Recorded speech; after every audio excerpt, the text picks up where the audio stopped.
Hello viewers, আসসালামু আলাইকুম। I hope সবাই ভালো আছেন। আজকের আয়োজনে থাকছে হাতে কাটা সেমাই। এটা হাতে কাটা সেমাই হলেও এটা বাজার থেকেই কিনে এনেছি। সেমাই দেখে খুব ভালো লাগলো, ভাবলাম এই সেমাইগুলোই রান্না করব। এই সেমাইগুলো রান্নার পর খেতে এতটাই মজা হয়েছে, আমি বলবো আপনারাও একবার বাসায় ট্রাই করে দেখবেন, এর স্বাদ মুখে লেগে থাকবে। সেমাইগুলো রান্নার জন্য 1 লিটারের কম অর্থাৎ 1.5 লিটার দুধ নিয়েছি।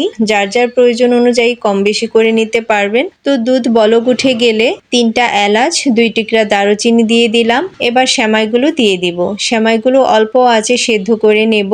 1 চিমটি লবণ দিয়ে দিলাম, 1 কাপ চিনি দিয়ে দিব। কে কি রকম মিষ্টি খেতে পছন্দ করেন সে অনুযায়ী চিনিটা দিতে হবে। এবার আরো কিছুক্ষণ কুক করে নেব। সেমাই রান্না কিন্তু হয়ে গিয়েছে। নামানোর আগে 2 চামচ গুঁড়া দুধ দিয়ে ভালোভাবে মিক্স করে নেব। এতে করে সেমাই খেতে আরো সুস্বাদু হবে। দিয়ে দিচ্ছি 2 চা চামচ ঘি। নেড়েচেড়ে মিক্স করে নিচ্ছি।